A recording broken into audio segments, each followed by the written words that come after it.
All right. Perfect. There we go.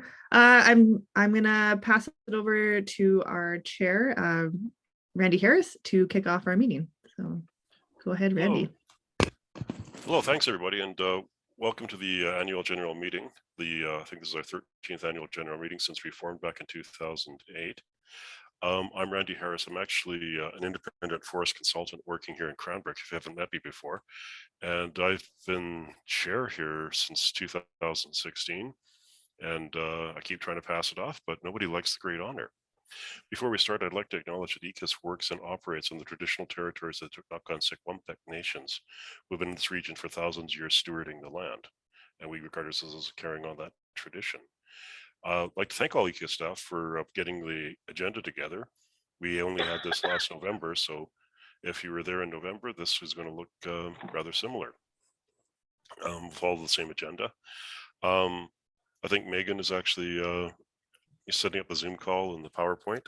So thanks, Megan, and thanks to Katie Drade. Yeah, she's been with us for 10 years now, and this is going to be her second AGM she has to run by herself. So Katie, could you take it from here? Thanks, Randy. All right, so just a few housekeeping items here. Yeah, Emma DeGroot, our field operations coordinator, is here, and she will be monitoring the chat box. So if there's any questions throughout the AGM, please put it in the chat box and she'll bring it to our attention at the right time. Yeah, just a few housekeeping items for Zoom. Just make sure everyone that you are on mute. So please double check that you are muted, but also type your name. Please type your name and affiliation or wherever you're coming from into the chat box so we can record who's here. And again, yeah, if you have any questions, Emma will be monitoring the chat box. So please type them in there and we will address those. All right, here is our agenda. Hopefully we can move through things pretty seamlessly as we have quite a little bit to pack through in a short period of time. We'll start with a quick introduction of EKISC as an organization, as well as our staff and board, and then move on to a few highlights from our 2021 season. After that, we have a guest speaker, Tom Pypker, sorry, Tom, if I said that wrong, who will be chatting about key indicators in soil health. After that, we'll have a quick 10-minute break and return to a brief snapshot of our 2022 year for EKISC and any special projects that we might be doing. And then that'll follow by our very exciting business meeting. And then our Golden Shovel Award, which is an annual award that we recognize an individual or organization that has made a significant contribution to invasive plant management in the region over last year or many years prior. After that, we will wrap it up just before lunch. All right, so this is our EKISC team this year. Myself, sorry if I did not introduce myself yet. I am Katie Reed, the program director. I have been with the EKISC for about 10 years, mainly as the field operations manager, and then in the fall of last year, moved on to the program director role. We have Gabriella Halas, our program assistant, who has been with us since 2020. She started with taking over my maternity leave in 2020 as the field operations manager, and then I stayed on as a program assistant. Emma DeGroot, also from 2020, she was a field assistant in 2020 and then a crew lead in 2021, and now our field operations coordinator. And then Megan McPhee is our education and communication manager, who is brand new to EKISC, going on her second month, but definitely hit the ground running with all of EKISC's deliverables and amazing education program. We have 3 summer assistants this year, 2 of them on the field operations side of things and 1 education, but we like our summer assistants to kind of intermingle and see all sides of EKISC. So Katie Grady has been with us for 3 seasons before, I believe, Katie, and so this is her 4th season with us, which is amazing.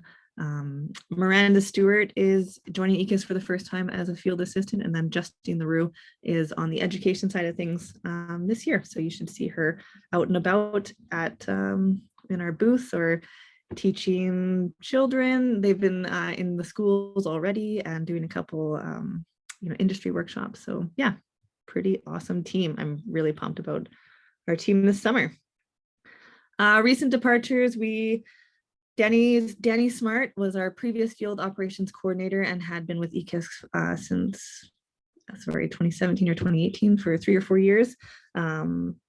She recently left in the fall of last year, moved on to an environmental consultant company, which we're super pumped for her and that new opportunity. And then a familiar face, Jessie Palaposki, has departed again for the 3rd time. She came and helped us in the interim between our former education and communication coordinator left in the fall, and then she helped us over the winter with reports and grants, and helped set up Megan for success and training her very well. So we're super appreciative for her help during that 4-month period, and now she is back onto her empanada business, which, you know, as a small little plug, are quite delicious if you see her around at the farmers market. Here are our board of directors with representatives from provincial and local governments, industries, local stewardship organizations, and livestock and farming associations. Later on, we will be electing our 2022 board during the business meeting. All right, so EKISC's overall mission statement is mitigating the negative environmental, social, and economic impacts of invasive species in the East Kootenays.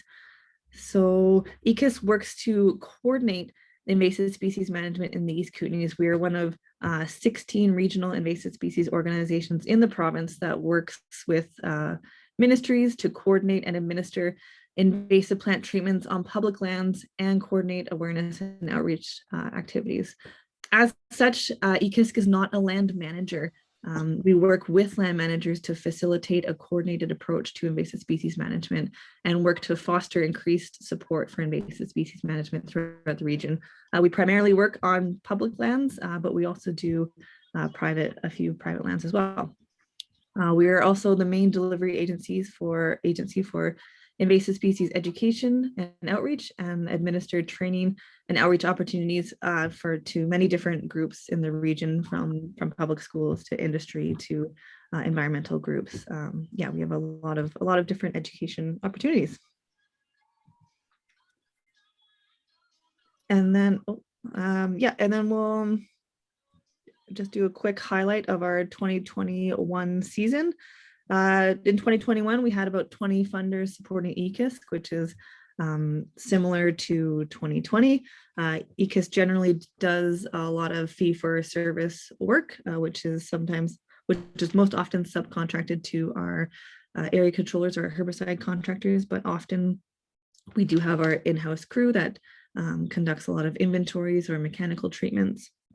Our gross revenue in 2021 was about $1,068,725, which is an increase of almost $100,000 from 2020, which was about $975,000. We have our in-house field team, which is expanding every year into invasive species management plan, into more research plots from when EKISC first started to primarily just doing weed pulls. Now we're into aquatic invasive species surveys, large scale invasive species management plans, large scale inventories, a lot of great stuff for our in-house field team, increasing our inventories as well as our monitoring of herbicide treatments, but also mechanical treatments or biocontrol. We are expanding our invasive species management plans to offer invasive plant management plans to more of a landscape level approach rather than just a certain weed or site approach, taking in all factors across the landscape and what is best to rehabilitate an area.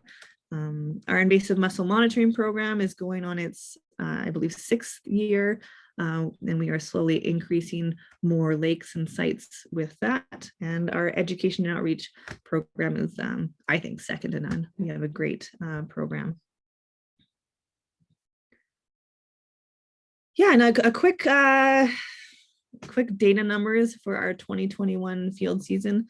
There were 3,246 chemical treatment sites, which is an increase from 2020, which we did around 2,900 sites. That extra 300 sites might be like, wow, that's like really great. It is really great that we did so many more sites. However, we did do about 800, which those 3,200 sites did cover approximately 805 hectares.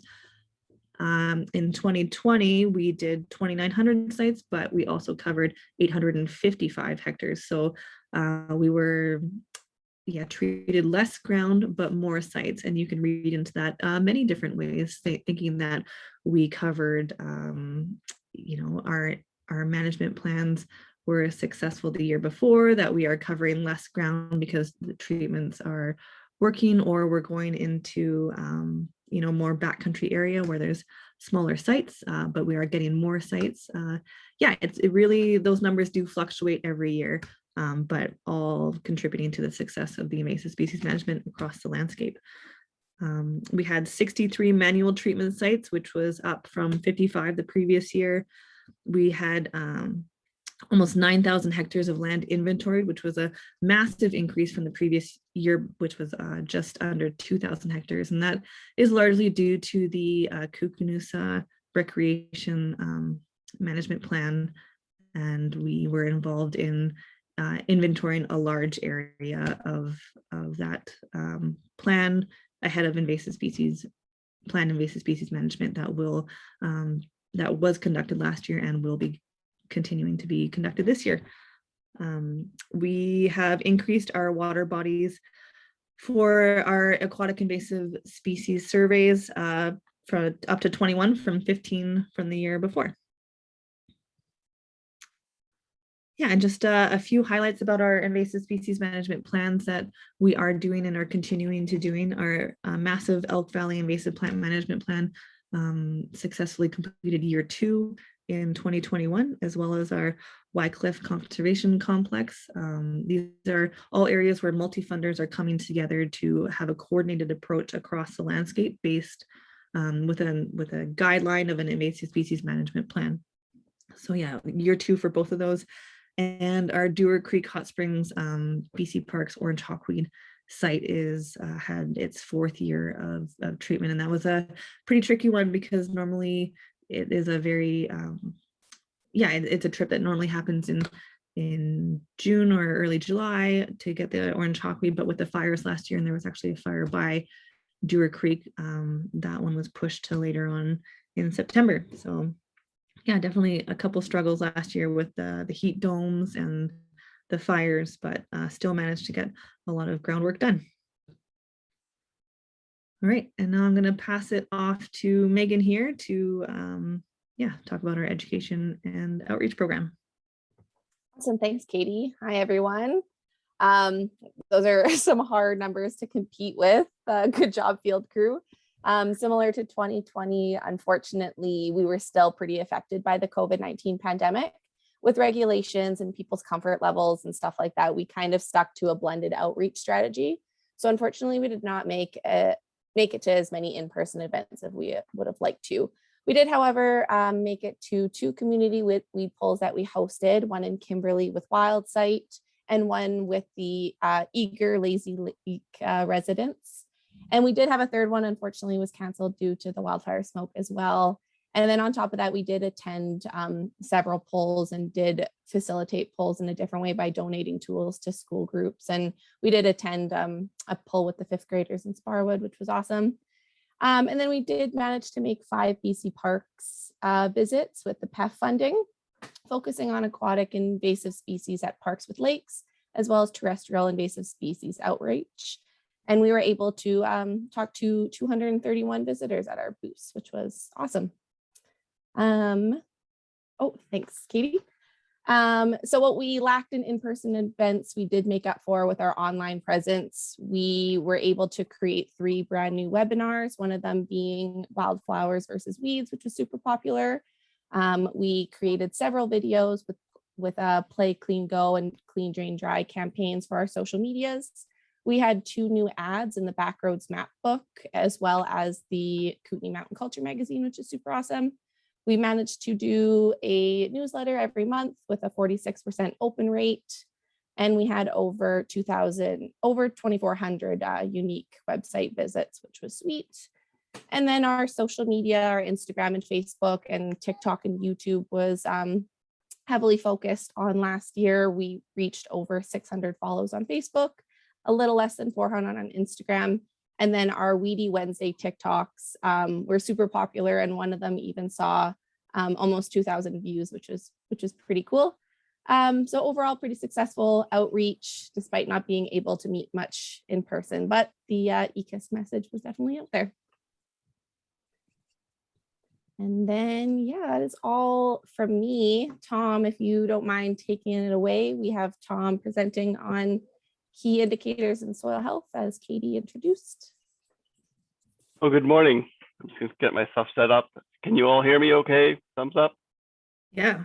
Great, awesome. So I will set up my screen here. Share screen. Well, let me stop sharing here. There you go. Should be good. All right, so the screen should be up. Yeah, looks good. Wonderful. Thank you for inviting me. My name is Tom Pypker. I'm an instructor at Thompson Rivers University in the Natural Resources Department. And my specialization in terms of research is in eco-hydrology. So I like looking at plant-water interactions and carbon sequestration, but I also teach the soils courses here at TRU. I realized as I put these flowers up, I was like, oh, maybe these are invasive flowers. My wife is an invasive plant specialist, and I always get told we're not supposed to like certain plants. So I'm always aware of which ones are not so good. So for today's talk, because I wasn't totally certain of the audience, I'm giving you sort of a general talk on how disturbance can lead to soil degradation, and then this can make your soils susceptible to poor performance, but also potentially invaders can happen as well. So I'm moving through the slides. I see, here we go. Sorry, it's not clicking forward. There we go. So the first thing I sort of talk about is a bit of doom and gloom on the old how we've been managing our soils worldwide. Of the soils we have on our planet, we've already degraded about 40% of the land due to poor management practices. And of that, about half of that degradation, not quite half, is due to soil degradation. So we've lost a lot of soil primarily due to erosion. And this is generally the result of poor management in terms of vegetative cover. So as plants get removed or we disturb sites, we wind up with losses both due to water erosion, wind erosion, and then we have some chemical pollution as well, but not as major. So we have a fair bit of damage that's already occurred. And the other thing I always like to point out is that the climate crisis that we're currently experiencing is also a function of our land management, and in particular, the function of our soil management. So approximately. Sorry to cut you off. I don't think it's changing the slides for us. We still. Oh, it's not? Okay. We still see your sort of PowerPoint homepage here. Okay, thank you. Let's see if I can get it. It's moving on my screen. Is it moving now? No. Nope. Okay, I will manually move it on my screen then. Let's see if this works.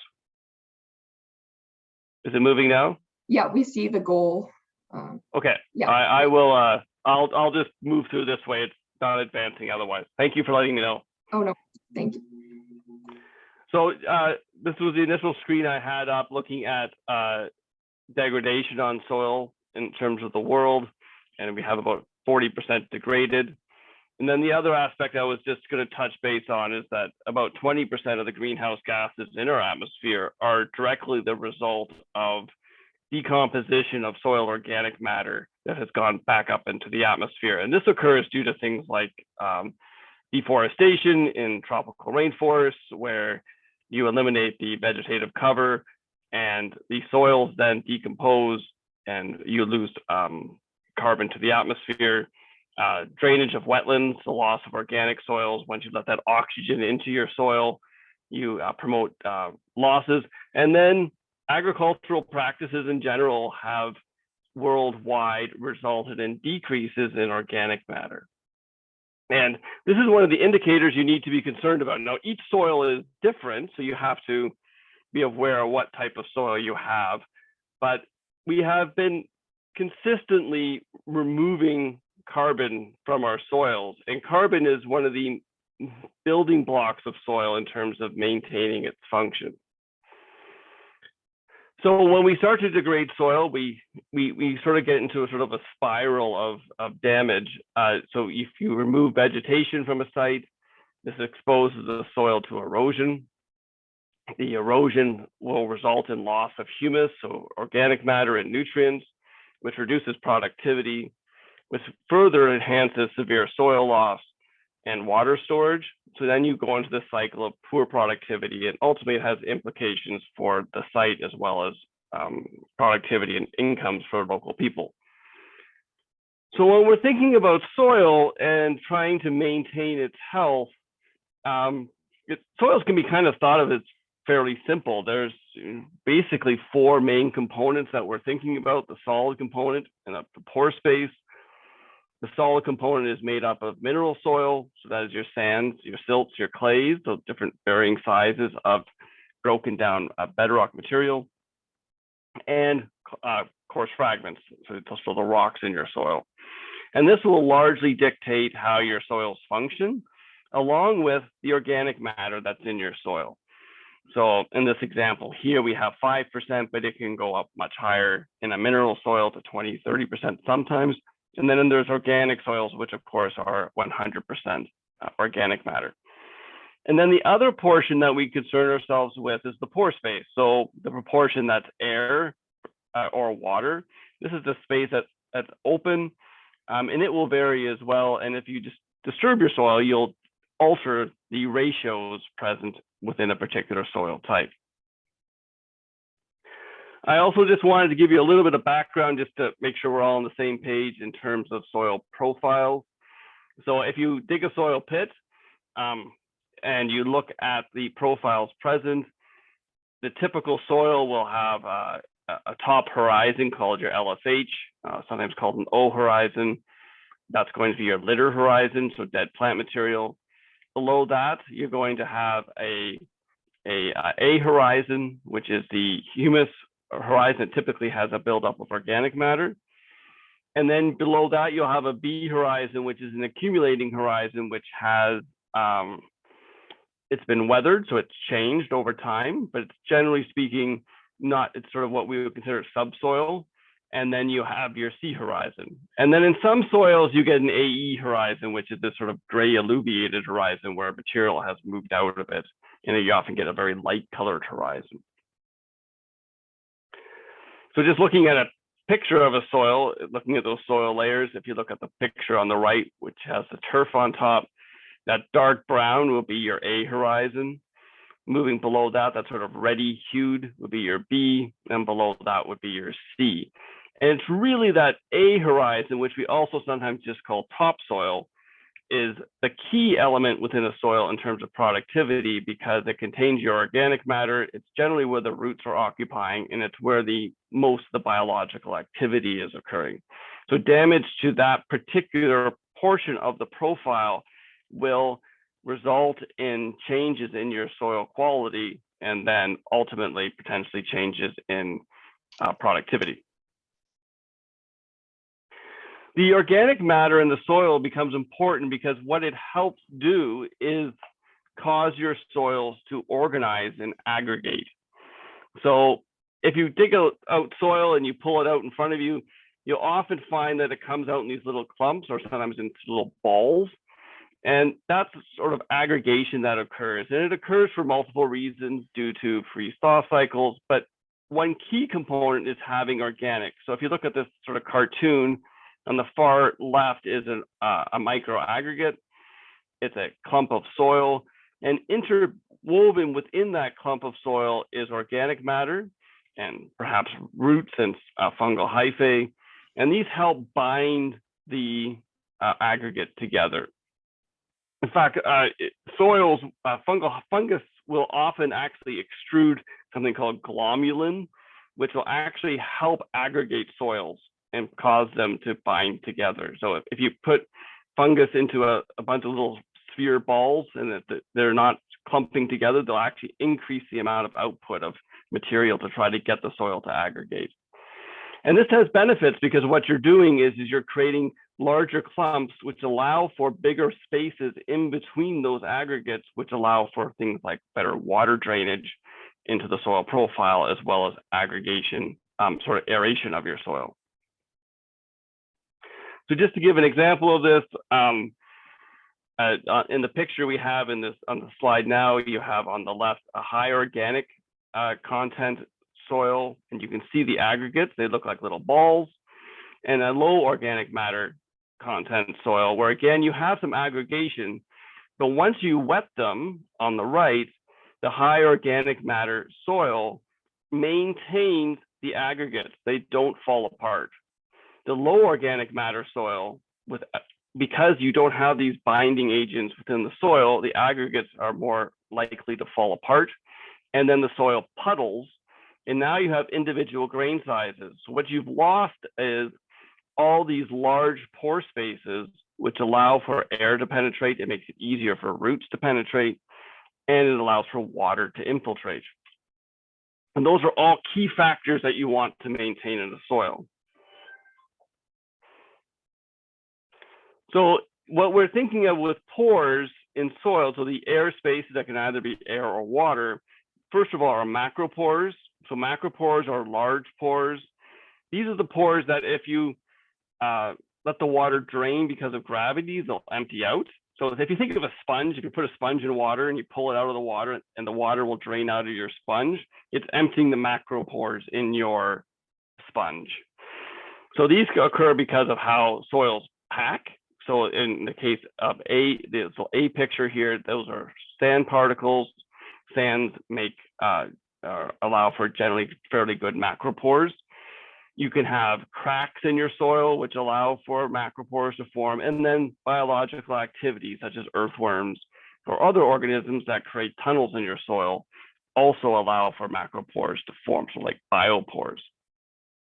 So again, macropores are key for root penetration, they're key for water movement, and they're key for air movement into your soil because plants' roots do require oxygen. Micropores, in contrast, are smaller. Air moves very slowly. They're often filled with water. So if thinking of that sponge example, when you pull the sponge out and you let it drain, the water that remains behind is stuck in these micropores. And they're getting stuck because the water attaches itself or clings to the soil particles. They have an adhesion to the soil particles. And the water in those pores then may be able to be extracted by plants if the pores are not too small. So if you're looking at a soil, and this is just an example here on the right, where you have depth on the y-axis going from the surface at the top down to 120 centimeters. And then you have percent of the volume being occupied as you go across. So if you look at the surface, you have organic matter, you have some sands, some silts, and some clay. And then the pore space is occupied by micropores and macropores. And you'll note that there's more macropores near the surface, and this is in part due to the fact you have organic matter promoting aggregation. If you till the site or disturb the site, if you compact it, the first thing that tends to go in compaction is your macropores. And the macropores then, the reduction results in decreases in infiltration capacity. If you till it, you often actually increase the macropores at the top section of the soil, and then decrease them a little bit deeper. But over time, tillage, if not done properly, will result in a reduction in organic matter and a reduction in pore space. So as you're going through your soils and you have these different properties controlling your porosity, your organic matter, as you degrade soils, you have impacts on the erosion of your soils, you have impacts potentially on compaction, and you have impacts on soil matter, organic matter losses. So I'll just give some examples of this. So presently, if you look back over time and we look at erosion on the landscape, erosion's natural, it happens all the time. Over time, mountains get eroded down and they move out towards the oceans. And what this graph is showing you is from present time on the far right to 5,000 years ago, the geological rate of erosion has been somewhere around 45 gigatons of soil per year. But within the last 200 years or so, humans have moved more soil and caused more erosion than the background geological rate. So humans started cultivating about 5,000 years ago, and it remained fairly low up until the 1800s or so, where we started moving larger and larger volumes of soil. And this erosion process is largely because of vegetation removal. And when you remove vegetation from a surface, what you do is expose bare ground. That bare ground is then put under pressure because of raindrops. We often don't think about raindrops being that big of a deal, it's just sort of rains, but what happens is each time the raindrop hits the ground and there's no cover, it causes the soil to splash, and this breaks up the aggregates across the very top surface of your soil. And then that decreases the macroporosity, and that decreases the ability for the water to infiltrate.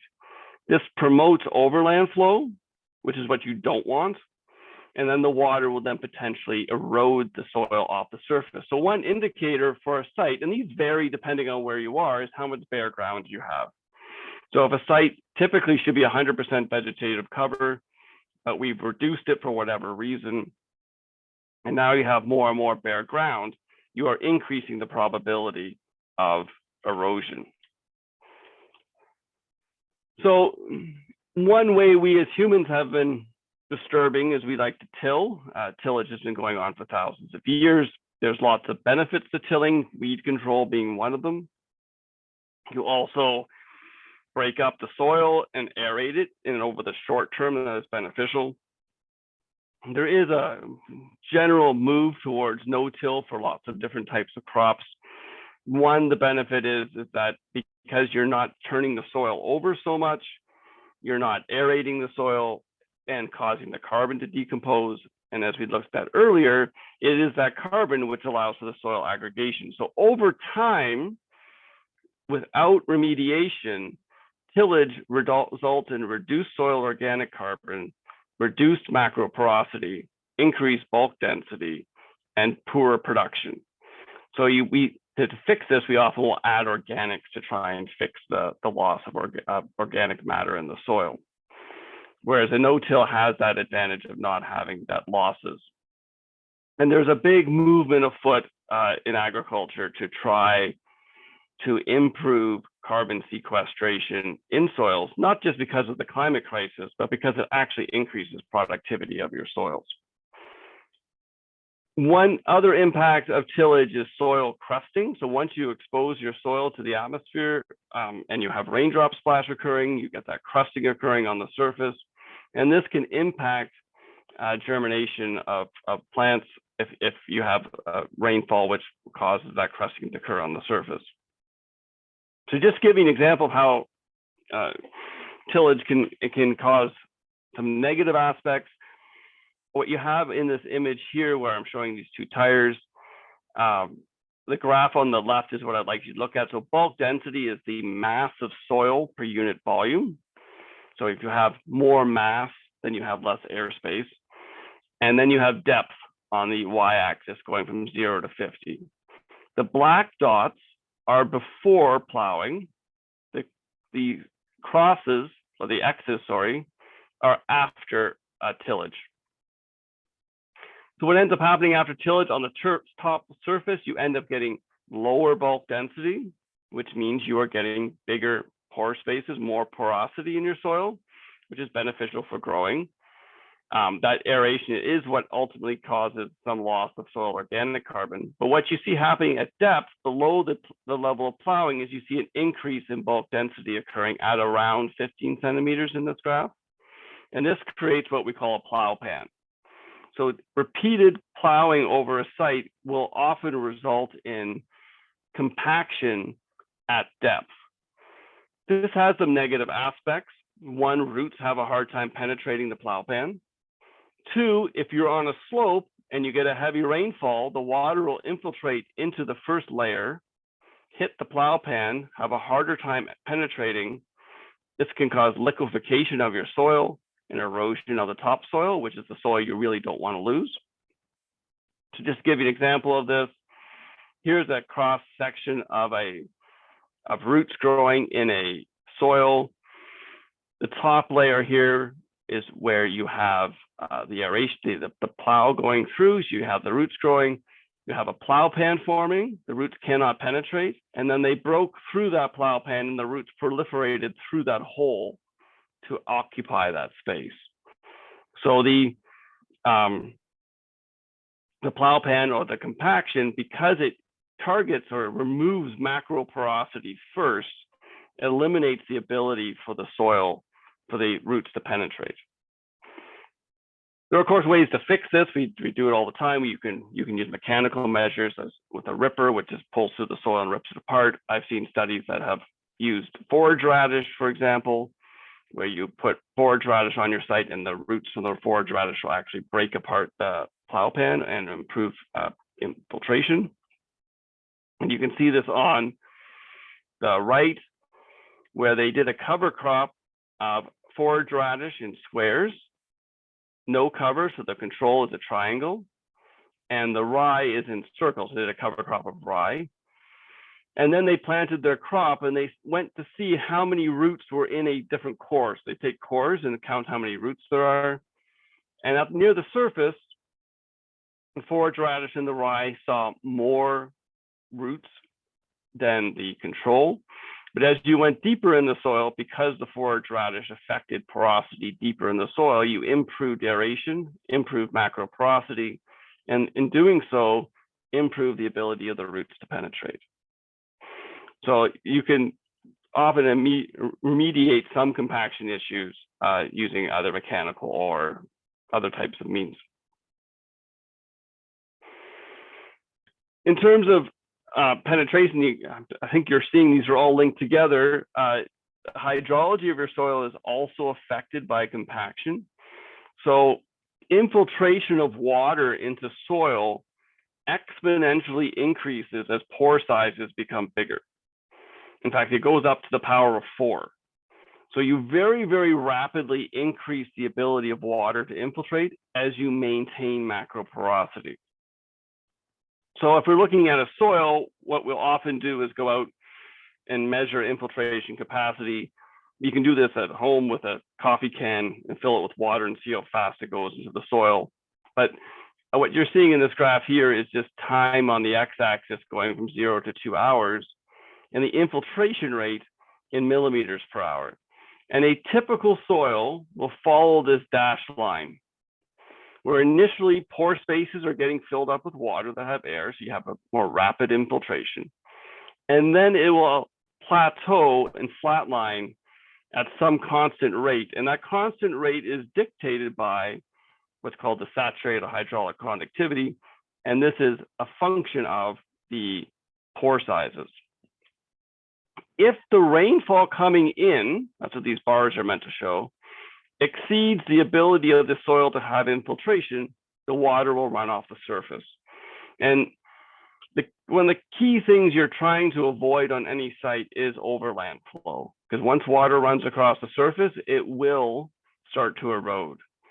in many, not all, many natural systems, you do not get much overland flow except for in the river portions of the creeks. What you have is water entering into the soil, entering to the subsurface, moving laterally in the subsurface, and then popping up into your river. And this is a situation where you'll have reduced erosion. So just to give you an example of this, looking at different soil textures, the graph on the right again has a sandy loam, so this is a very coarse textured soil, and a clay loam on the on the right is going to be a much finer textured soil. So they're going to have smaller pore spaces.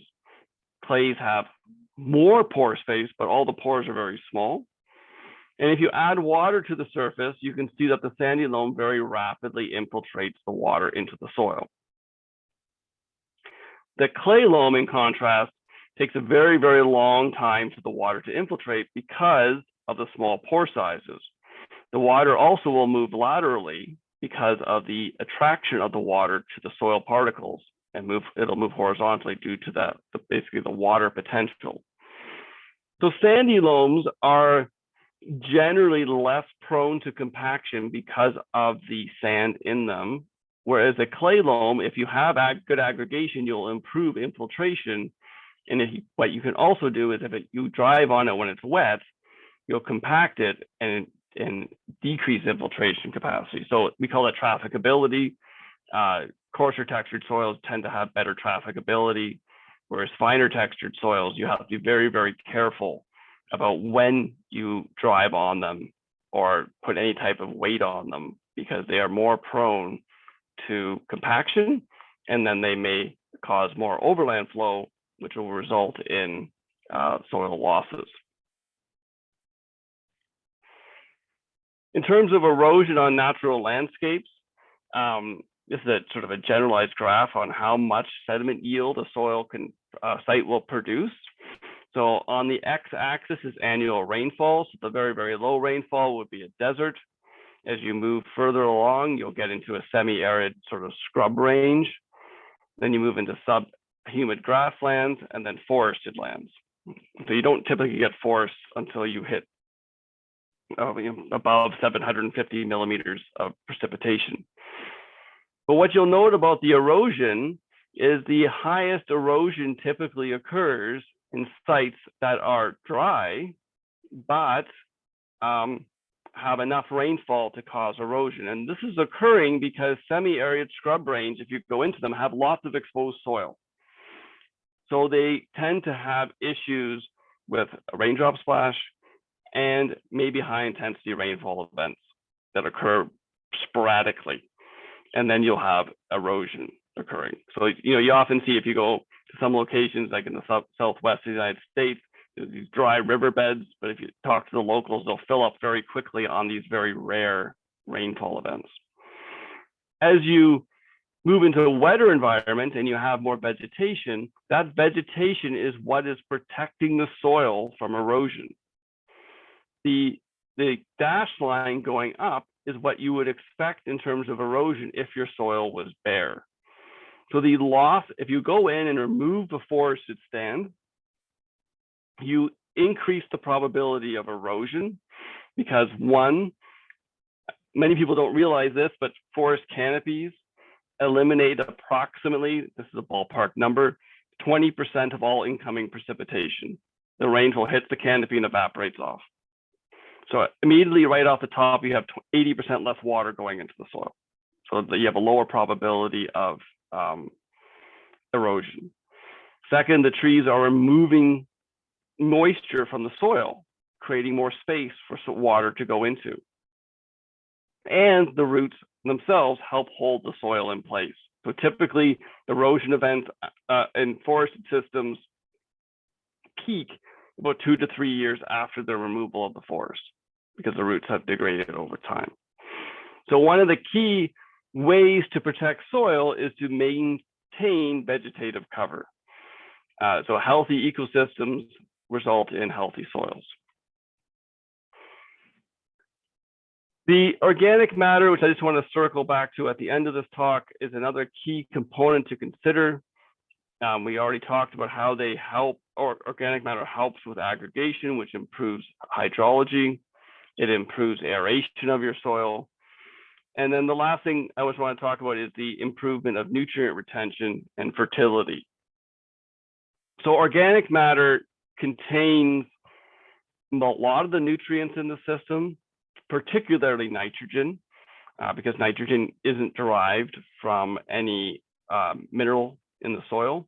It's either dropped in from the atmosphere during lightning storms or fixed by plants that have symbiotic relationships to fix nitrogen from the atmosphere. Other elements such as phosphorus, potassium do come out of the rocks, but they're being recycled through the organic matter. And the other thing that organic matter does is it improves what's called cation exchange capacity. Now, the simplest way to think about cation exchange capacity is it's sort of parking spots for nutrients to get held onto. Soils are negatively charged in general. There's positive spots and negative, but often they're negatively charged. And a lot of the nutrients are positively charged, and because opposites attract, they get stuck on the soil particles. So it's often reported in centimoles, moles being just Avogadro's number, big number. So if a soil has 18 centimoles per kilogram of cation exchange capacity, it means it can hold 18 centimoles of hydrogen ions or any one plus ion on the soil surface, or I can hold calcium, which is 2+. What's amazing about organic matter is it has an extremely high cation exchange capacity. So if you look at this graph here, all I want you to see at the top here is soil humus. It is vastly higher than the mineral components within a soil. So maintaining organic matter means you maintain cation exchange capacity, which means the soil nutrients, instead of just sitting in solution, where if it rains, it'll go out the bottom, it's stuck in these parking spots or kind of held in place for plants to be able to extract. And plants have mechanisms for extracting those nutrients off those soil particles. So just to give you an example of this, we'll just look at this top line. You have organic matter on the x-axis going from 0 to 80 grams of organic matter per kilogram of soil. Here is cation exchange capacity, so just think of that as nutrient retention ability. And as you increase the organic matter, there's different pHs. pH also comes into play, but we'll just look at the top one. So pH of 8, you see a very rapid increase in cation exchange capacity as your organic matter goes up, but it happens for any pH. pH 5, pH 4, you'll all see an increase in these parking spots for holding on to nutrients. So one of the key elements of maintaining your soils is, one, maintain low compaction. So make sure you know when you can drive on sites or whether you should go on a site at all. Maintaining high infiltration rates, so the water is actually penetrating into the soil. You want to maintain the aggregation of your soil, so minimize disturbance.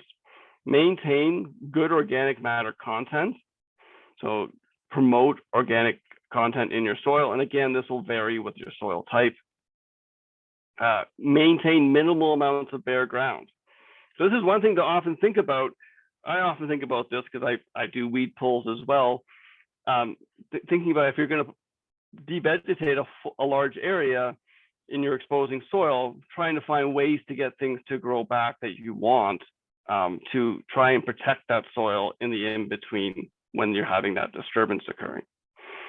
And again, what is good will vary depending upon your soil type. So there's not a magic number I can tell you that you need to have. It depends on what type of soil you have, what type of ecosystem you're working in.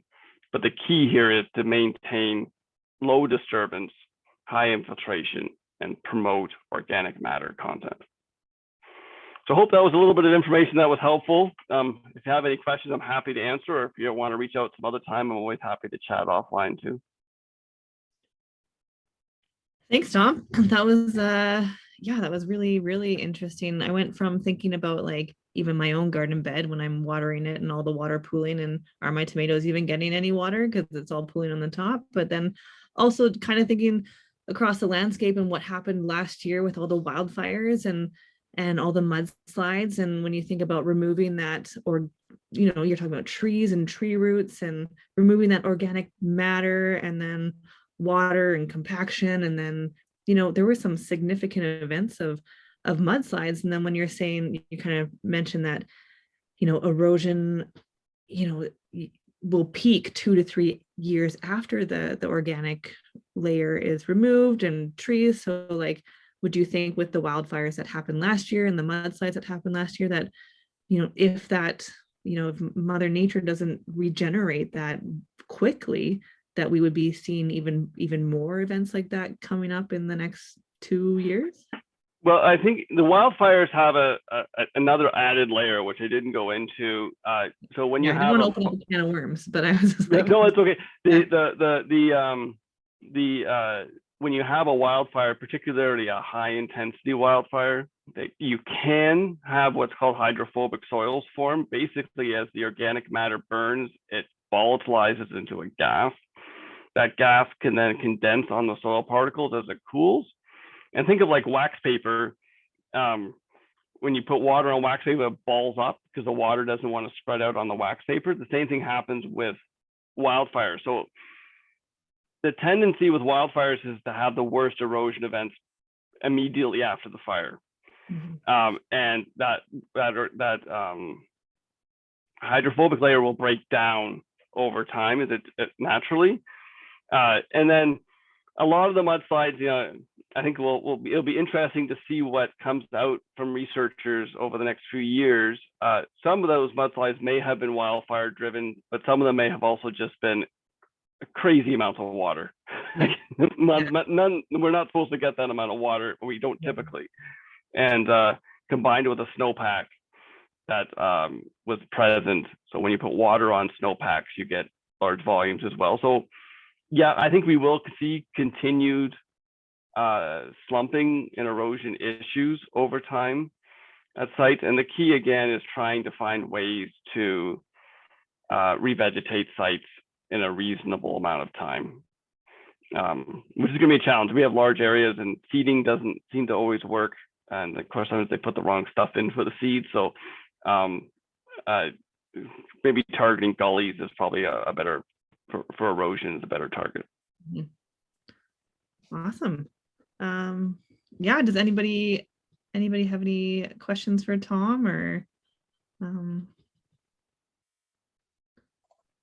Hi, Tom.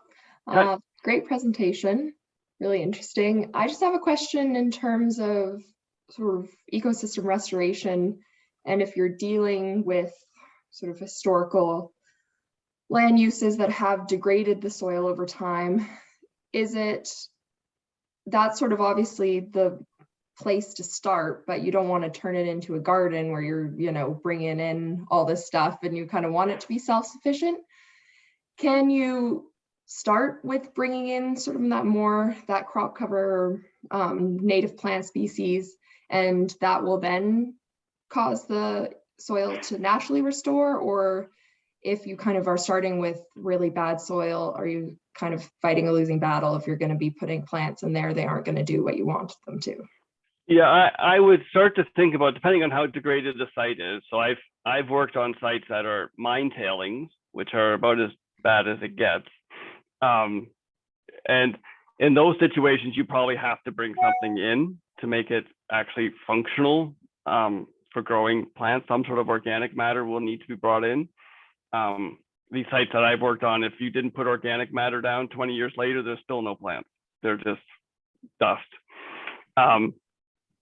On other sites, I would consider just thinking about what native plants that would naturally go through succession on a site. So if you're starting from a reset soil because it's so degraded, you're going to have to bring in plants that can tolerate those types of conditions. So not necessarily looking for the climax endpoint, but looking for a plant that can live in an environment that's perhaps a little bit more nutrient poor, perhaps hydrologically more challenging.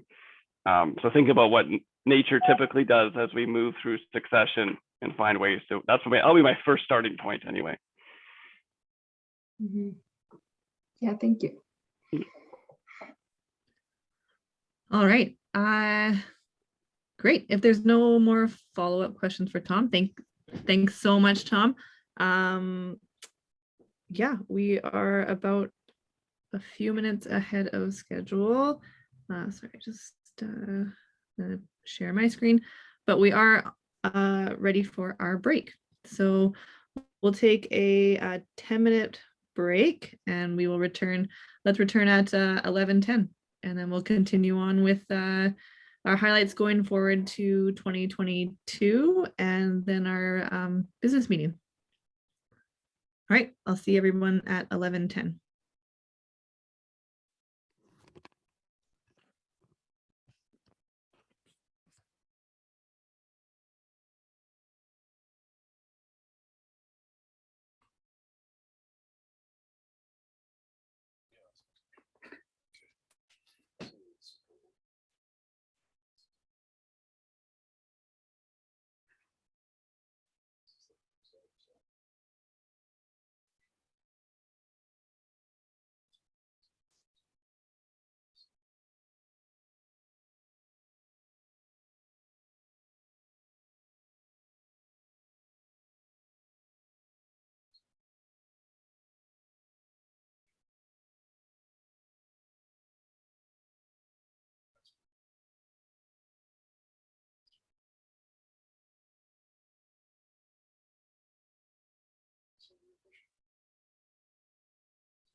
Kleenex for your little nose too.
right, just gonna give everyone just a couple more seconds to come back from break, and then we will move on.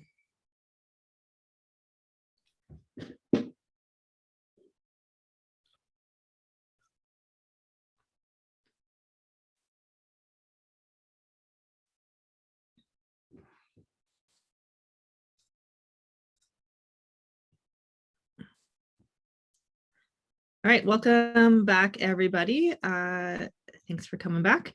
We are just going to move on to a little bit of quick highlight of 2022 and what's in store for EKISC in the next year, and then move on to our business meeting.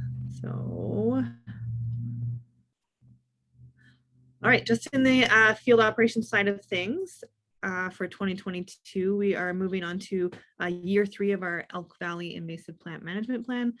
This is a 5-year project, so we're moving on to year 3, which has been a very, I believe, very successful for the first 3 years. The first year being an initial, I would say like even year 0 was more engagement with the resource management of the land. So engaging with people, recreators or forestry groups or everything in that land in year 0, and then year 1 doing a massive inventory, and then year 2 and 3 really driving in the invasive plant management of the area and developing that's a working plan. So the plan gets reevaluated and developed every year. So moving on to year 3 with that. Our Wycliffe Conservation Complex invasive plant management plan is moving on to year 3. And as I kind of mentioned earlier about that project, where there's multiple funders collaborating together to be on the same management plan across the landscape, even though there might be private landowners and public landowners, we're all collaborating together to have the same invasive plant management across the landscape. And that one is going into year 3 as well.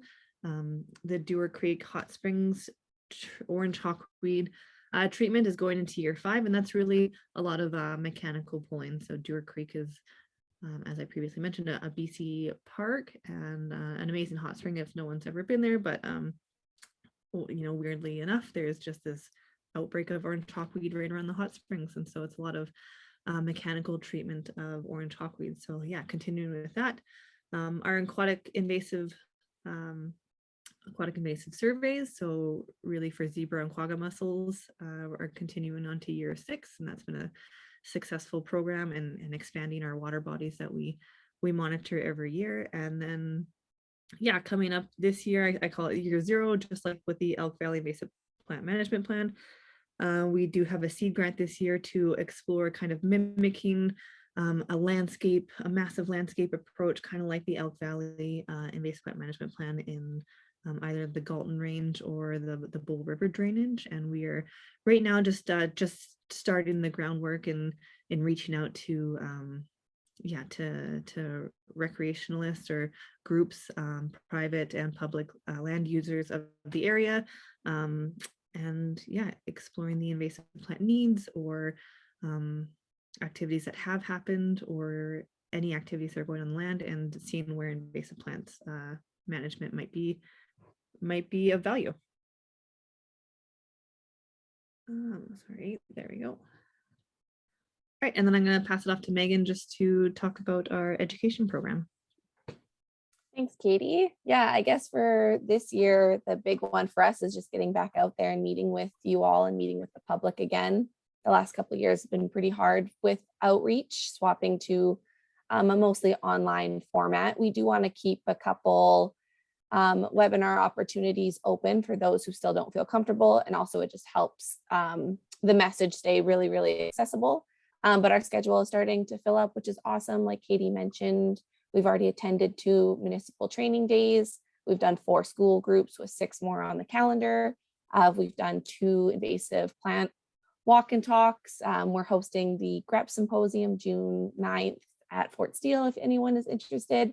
Yeah, we're just really excited to get back out there and make EKISC that household name and see everyone a dozen times this year. We have I think it's 12 farmers markets will be attending. So the goal this year is to really just be present and be out there while maintaining the social media presence and having some online opportunities, because I attended a few of those seminars last year and I thought it was awesome, and it keeps it accessible. Awesome. Thanks, Megan. All right. Yeah. And then, yeah, so we are going to commence our business meeting portion. Randy's going to pop on and take over. But when we, yeah, if you'd like to motion, to make a motion or second, if you could just type your name into the chat box, Emma will be monitoring that. And then we'll, yeah, hopefully have a poll come up that'll be for everyone to approve, yes, no, or abstain, pretty much. So yeah, Randy, you can take her away.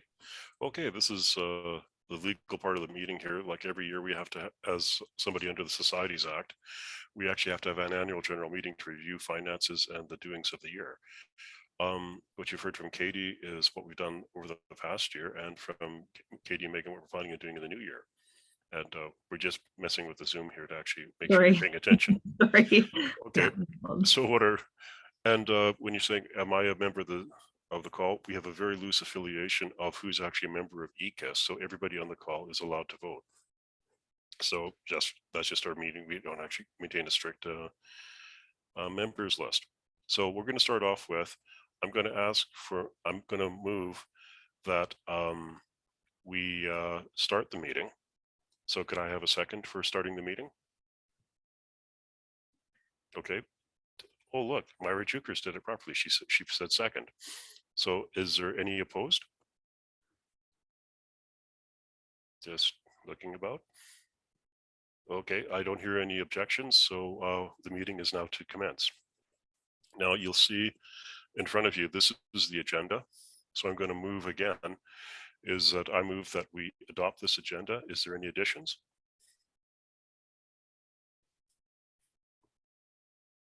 Oh, somebody's actually playing with this. This would be the easy way. If you actually see the poll in front of you, just say yes or no. Are there any additions?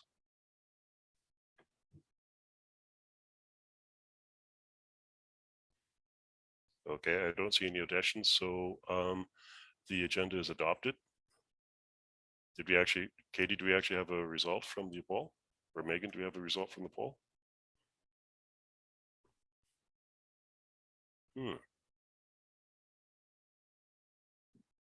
I'm surprised people said no.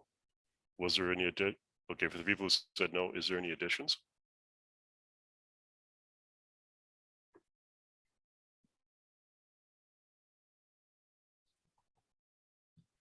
Okay, I'm not hearing any. So I'm going to go that we have moved that it be accepted. Okay, now the next one is to adopt our meeting minutes from our last AGM, which was last November. Could you put the meeting minutes up there, Katie, please? Okay, and let's actually read the minutes before we adopt them. What you see, here's who was in attendance. That's why we're asking people, like there's somebody on our line right now that says, that's known as Mom's phone. Could you just type in who you actually are so we can actually keep a track of who was actually at the meeting? We have a list of the directors present because we actually have seen that there, and who is present. The staff meeting, okay, in the meeting we were chaired, called to order. We did exactly what we do here. We accept the agenda, and then we accept the last year's minutes. And then we had a presentation on which is exactly what we're going to do today. Shauna Baker will again this year present our financial report, which happened last year. And then we actually had to elect the board of directors, which is key. What we had last year is 3 people agreed to put their name forward. Actually, Stephanie Daniels, Shauna Larad, and Raylan Hagan. Stephanie Nida stepped down. Randy Harris agreed to sit here for another year just because. And yeah, now these are the folks who actually, and 5 of our directors actually agreed to stay on. Myra Jukers was a new a member last year. And all these people were accepted as the board. What happens is that we accept the people as the board here, and then we actually had our first board meeting to be held on June 2nd this year. We will actually decide who's on the executive, the chair, vice chair, treasurer, secretary. So this board was accepted. We didn't have any other business, and the meeting ended. So now, I'm going to make a motion. Shall we adopt the 2021 minutes? So you have the poll here in front of you. So if you could please vote yes or no and submit.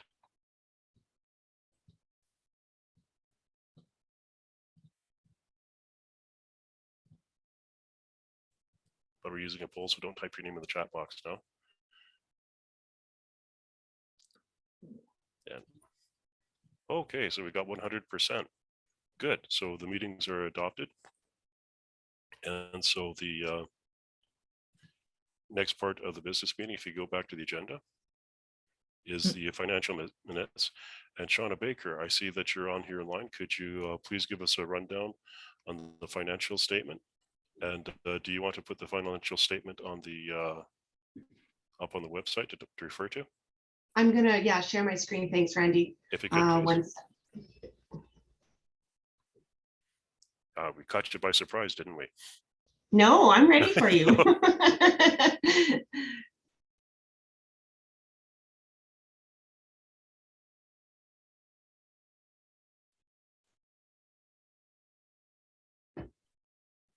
Okay, can everybody see my screen?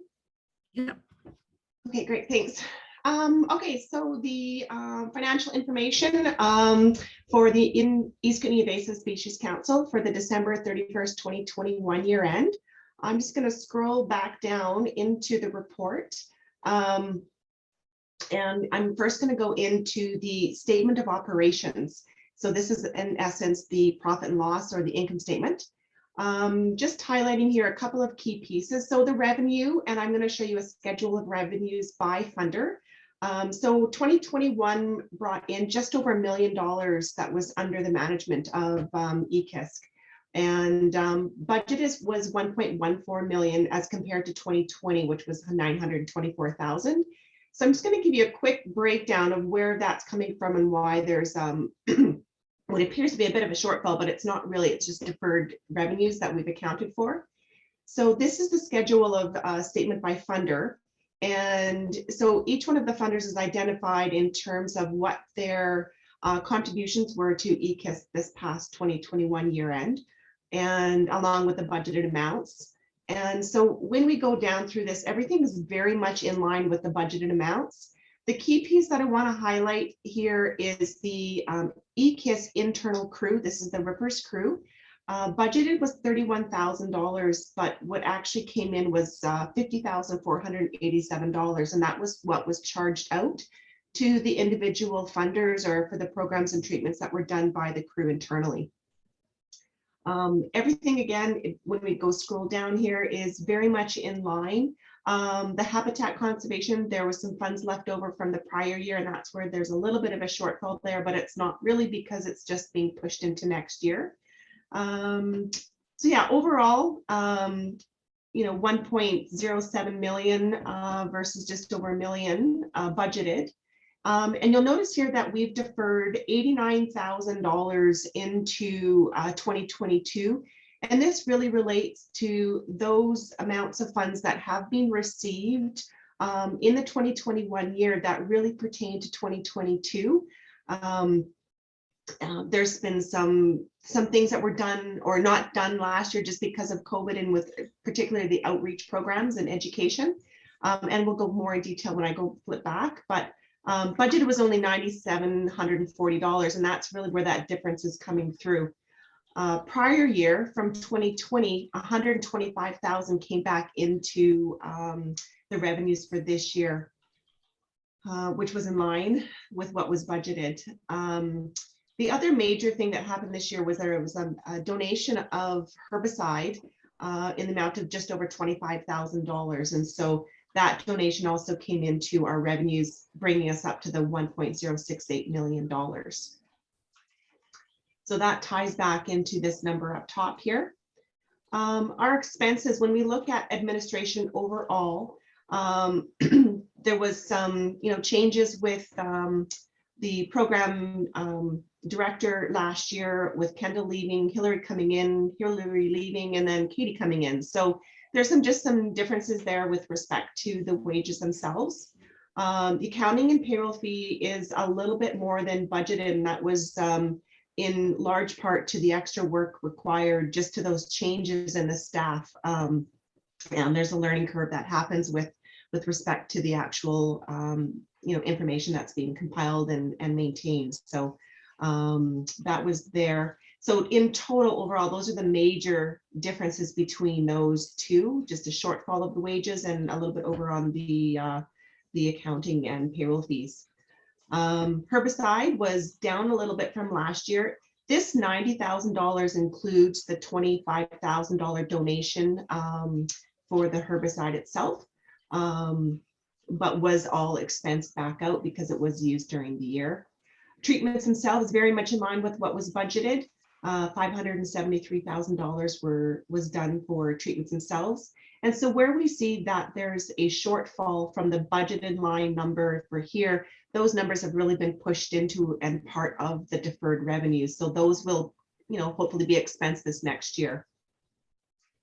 When we look at the field work that was done, again, just some changes in terms of the project delivery wages, a little bit more than what was expected. Field expenses down. And again, this is in relation to COVID and not necessarily being able to do all of the work out in the field that was initially budgeted for. The field vehicle, this is with respect to the internal crew, the rippers crew. There was a savings of about $14,000 this year with what was actually budgeted and what was actually spent. So that's a further savings to EKISC.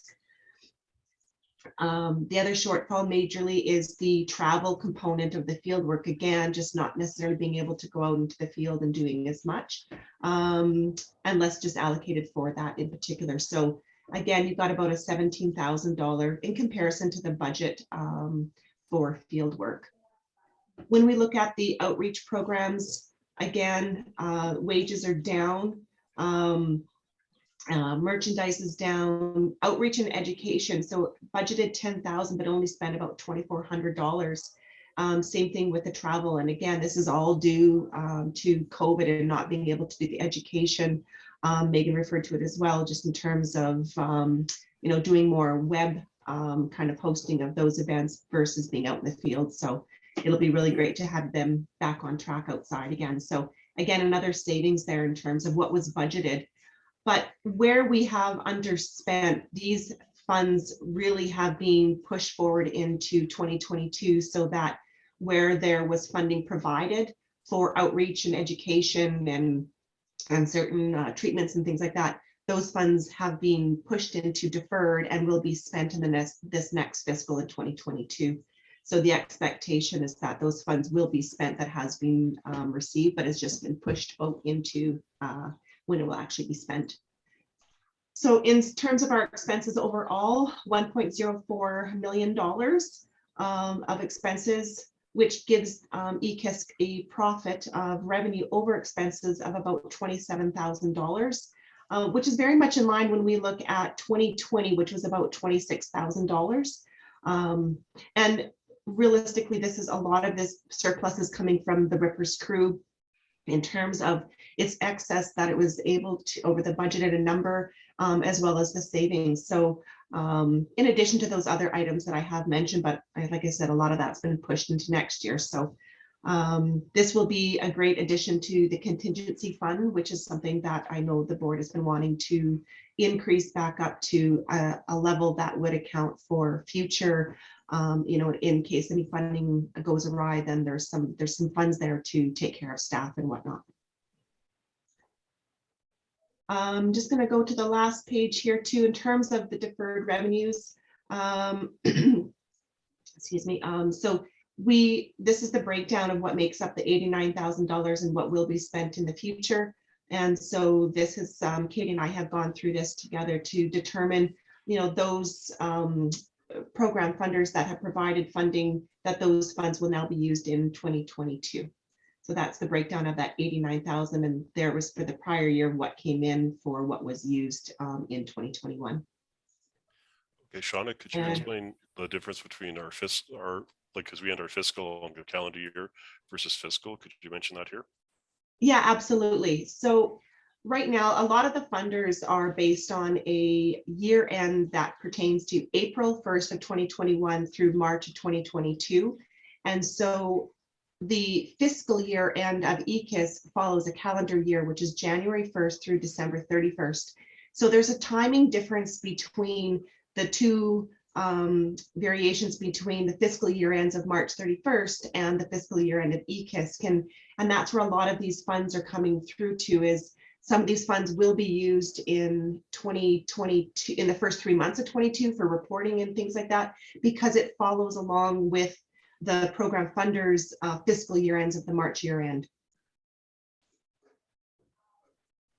Yeah, thanks. You're welcome. Yeah, so when we look back, EKISC is in a good position. When I go back to the statement of financial position, in terms of cash, EKISC currently has, at the end of December, 109,000 in the bank account, along with the receivables. So these are funds that have not yet been received at December 31st, but will be subsequently received in 2022, but that pertain to 2021.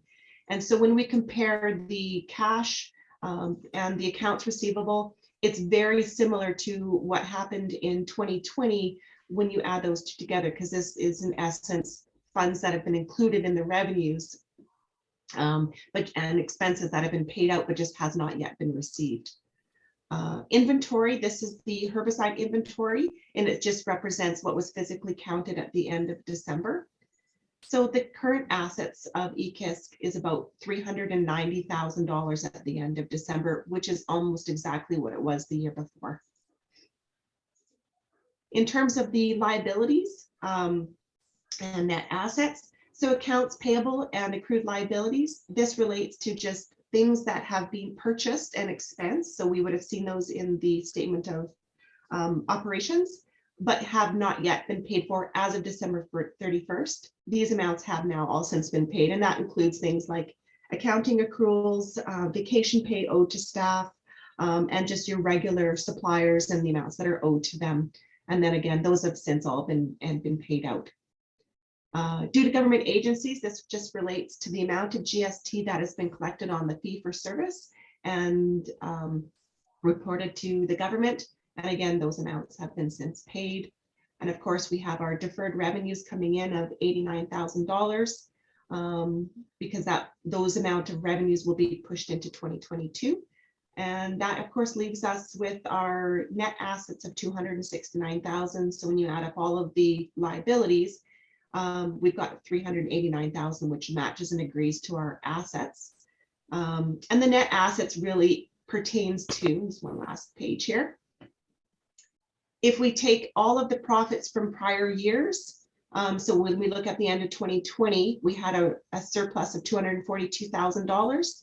That starts off our net assets at the beginning of the year, plus our, income, if you will, for 2021, leaving us our assets. And so when we look back at the statement of financial position, this really, a lot of this pertains to the cash. And so it's the difference between if you took everything that you have and paid off everything that you owed or took into consideration the revenues, then that's realistically what EKISC has left over.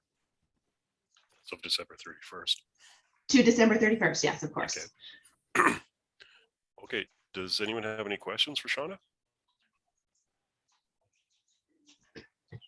Put your hand up or unmute yourself. Okay, well, that sounds pretty good. Like what we're going to do here, because unfortunately we're a little late getting the statement together, so we won't be approving this yet. We'll do that with the board in our June meeting, because the board would actually like to take a look at it, because we've seen these numbers several times. So if there's no questions for Shauna, I'd like to motion that we accept the statement as presented, but it'll formally be approved at our next board meeting. Could I have a second on that? Shauna, do you mind stopping to share your screen, and I'll put it back on Okay. so we can get the poll. Thanks, Shauna. Okay.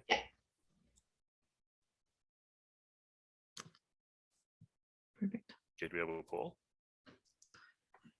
I believe so. Okay, so Myra I has d- seconded it. Sorry, I do have a poll. I don't know if the wording, it just says motion to adopt because I Okay, wasn't sure that we were waiting until June. oh, we're going to wait until June, but the formal motion is that we will accept the financial as presented, but it will be approved in the June 2nd meeting. So, okay, so we'll understand that that was the actual question asked. And we're using different words here just for legal purposes. Okay, so we've been accepted. We might have a question or two more for Shauna once we read through it. Okay. Now we're going on to these are our continuing members. Like, as we have a board of 9 members, and Rick Van Horn, Jamie Davies, Dave Pick, Myra Jukers, and actually it's Richard Larson's not a new member, but the top 4 there, they are continuing. Like, they were elected last year, so that they'll be up for election in 2023. So they're a half. They've served for 2 years, and we try to make sure that only half of our members are, half of our board of directors are actually present each year and up for election. Richard Larson, he's new this year, so he's up for election. But I'll just tell you a little bit about Richard, because what happened is that Rick Taggart, who was representing the Windermere Farmers Institute, he's been on since 2019. He had to drop out this year because he had other commitments to his other boards. He served on the Human Resources Board, and he had to leave for his other, and we wish him a lot and wish him the best in this new service. But the Windermere Farmers Institute got together and they elected Richard Larson, who was about to be, we're going to put him up for election this year, just cause, but he'll be taking Richard's place as representing the Windermere Farmers Institute. Rick, if you didn't know, he's currently the manager of the J2 Ranch just south of Canal Flats. He was born in Australia, but he's worked in the cattle ranching industry in Canada for the last 30 years, mostly in the Nicola Valley, but now in the East Kootenays. He has been pulling houndstong on his property and looks forward to asking a lot of questions and staff and contractors on plant management. So we're putting Rick up for his first term, or Richard up for his first term this year. Okay. And if we look at the people who have to be elected, and this is what we're going to ask you to vote on. I was up for only 1 year last year, so I have to be re-elected. Stephanie Daniels is up as well. Ray Lynn, that's not the spelling of Ray Lynn, but Bloomhagen for Windermere Stockbrokers Association. Stephanie represents the Ministry of Transport and Infrastructure.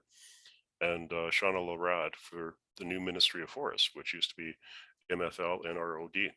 We just like them actually reduce the number of letters we have to write down. And on this one here, we'll have to put in that Rick Taggart for the Windermere Farmers Institute is up for election as well. So before we vote, I have to ask this. It sounds like a silly question, but I have to ask it 3 times. But for Zoom meetings, this is the Robert's Rules of Order.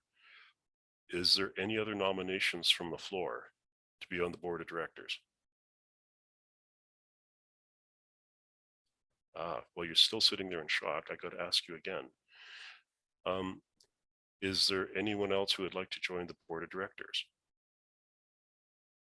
See, and I ask it a different way to see if anybody's actually paying attention.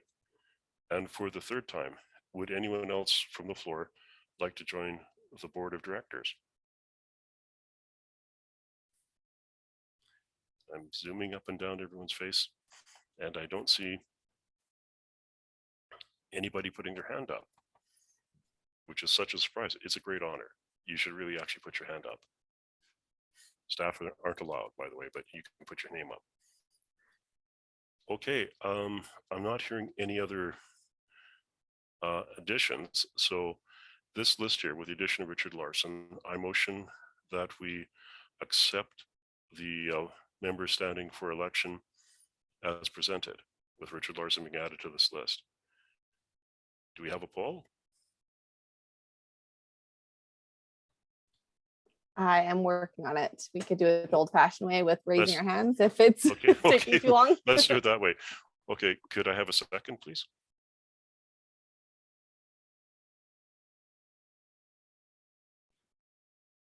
Okay, no second? You know, if we don't do, we keep doing this until I get a second.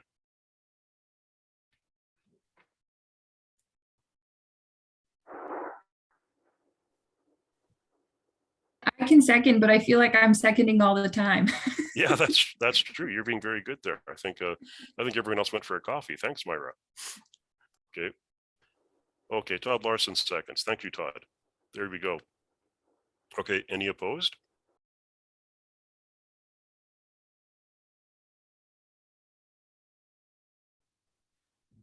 Okay, I guess the motion is carried. This will be our board of directors for 2022. Okay. Now, here's ones that somebody else would gladly like to second. I motioned that we adjourn the board meeting because our business is over. Can I have a second? Anybody can jump in. I'll second it. Okay, thank you, Dave. Okay, now, okay, so the business meeting is over. So I think our last item on the agenda is the Golden Shovel Award. And now, if you're wondering about this, is that every year we gift a golden shovel to someone who has made an outstanding contribution to invasive plant management in the East Kootenays. This year, we're giving the golden shovel to Chris Bosmen. Oh, look, he's blushing. Currently, Chris is the Kootenay Conservation Manager for the Nature Trust of BC. Before that, he was acting land manager for ACM. And before that, he was the Invasive Species Coordinator for RDAK. Throughout all these, he's had a very strong support of EKISC and invasive plant management, but he was our first chair of the board of directors. I got this from the people who were on the board at the time. Chris did a lot of innovations in his term from what we think is 2010 to 2014, but his best contribution was that in 2013, when Marty Hafke, our first program director, quit to work at Tech. That was a blow, but our first operations coordinator, Jeanette Edwards, quit for other opportunities. This lost all of our core staff, and this really put us in a tailspin for a while, but Chris hired Katie Young, now Reed, who is still with us as program director, and then Todd Larson, who's now the Ministry of Forest Range Branch. With very little overlap between the existing staff and the new staff, Chris had to train out Katie and Todd, keep the payroll on target, pay out the contractors, all the time working full-time for RDK. I've had to cover 2 new program directors. I don't know how he did that, but because I'd never be able to instruct them fully, but he managed to do this. So for this long year and the many other years he's given us, we'd like to give this award to Chris. And before Chris gets to do his rebuttal, I reached out to Pam Turek, who was on the board with Chris at this time. And here's what Pam said. So I hope all's well. Absolutely delighted to see the golden shovel going to Chris Bosmen, such a deserving person. What comes to my mind when asked to reflect about Chris, he is the passion, dedication, and strong work ethic they brought to the organizations that he has worked or volunteered with over the past years. My personal experience with Chris was that his leadership that led to the evolution of the East Kootenay Invasive Plant Council to the East Kootenay Invasive Species Council. It was a challenging goal and not initially accepted wholeheartedly. It was Chris's leadership that helped navigate this path. As I reflect further, it was like watching Chris herd cats while dealing with the board of directions of the day, and Pam says she was guilty of that. It was Chris who encouraged me to take on a leadership role to EKISC board of directors, thinking about his patience, insight, and willingness to listen helped me navigate many BOD meetings. Not all successfully, but we try. I think many of you know that the time I spent volunteering with EKISC has been very important to me and has certainly contributed to the quilt of my life. In my patchwork quilt, Chris Bosmen would have his own special square. My congratulations to Chris, and I'm so sorry I couldn't be there with you today. Hugs. Chris, do I you just have want to any? show this really awesome golden shovel we had made for Chris. I don't know my blurriness, but it's got its own little plaque, and Megan's husband helped create the stand that it's on, which Megan, I'm sorry, it is a walnut here and a pine here. Is that right? I hope. And No, he'll be really mad if you get it wrong. The dark wood is a walnut. and then the golden handle is what we've been doing. So that can go nice on your shelf in the back there. But I'll bring that next Tuesday or Wednesday when we're meeting up. So yeah. Okay. Wow. Well, yeah. Hey, I'm very surprised. I'm honored and humbled, and it all makes sense now. I was getting pestered by EKISC staff to call in today. I've sat in on a lot of AGMs, but I wasn't planning to sit in on today's. And my colleague Joe Strong was also inundating me and telling me that I really had to check out Tom's presentation, which was excellent, by the way. But yeah, this all makes sense. So you know, it is very humbling. There's a lot of people in the East Kootenay that could get this award. You know, I think really I've been involved with invasive plants since 2005, and early on I was doing a lot of the dirty work, doing a lot of the hand pulling, and yeah, I was on the council, the EKISC council, for I think 5 or 6 years, and also at the provincial level with ISCBC, and that's where I really sort of realized, you know, how many people in the region here are passionate about controlling invasive plants, invasive species, and you know, also how much on the ground work is done here, you know, led by EKISC, which has always been a real leader. But you know, just seeing the level of buy-in here and the commitment from, you know, everything from private landowners to NGOs to the various levels of government, you know, we're very fortunate that way. So yes, thank you very much. That award looks awesome, Megan. I look forward to getting it in my grimy little paws next week when I meet with some of the EKISC staff on site, and yeah, and just again dedicate it to everyone out there, sort of in the trenches, being the weed warriors and doing you know, the good work out there. So yeah, you know, I think that's pretty much it. I think yeah. Thanks, Chris. Appreciate it, guys. Yeah. Thanks for showing up. And yeah, we definitely did attack your email a little bit to try and get you to come on, and then secretly through Joe yesterday, getting him to swindle you in here. But yeah, I have great memories of starting off at EKISC so long ago and being like, and even growing with EKISC, but that was all because of the foundation that you left here when you were here, and yeah, contribute much of my career to that groundwork. So thank you, and thank you for fostering invasive species management across everywhere that you've been, you know, through RDK and your other adventures, and not only work life, but you know, recreation life as well. So yeah, well deserved. So yes, congratulations, Chris. Thank you. Thank you very much. Thanks to Randy and to Pam. That was some great, nice sentiments there. So really appreciate it, everybody. And this is why we actually don't tell you you're getting the award. You don't have a chance to write up a rebuttal or say, no, I don't want it. Yeah. Okay. Well, I'm afraid that actually wraps up our meeting now that we actually have a golden shovel, which don't worry about the stand, Chris. You can actually use it to dig potatoes in your garden. Yeah, it comes off. It comes off. It's just glitter paint. But I'd like to thank you all for meeting. And yeah, that would be the end of our 2021 annual general meeting. Thank you all for attending, and hopefully we'll see you out there somewhere over the summer. Okay. Awesome. Thank you very much, everybody. Katie. Okay, thanks. And with that one, I'm afraid we can all go about our business, because when Katie turns off, everybody has to leave. Okay. Thanks, everyone. Yeah, thanks. Bye.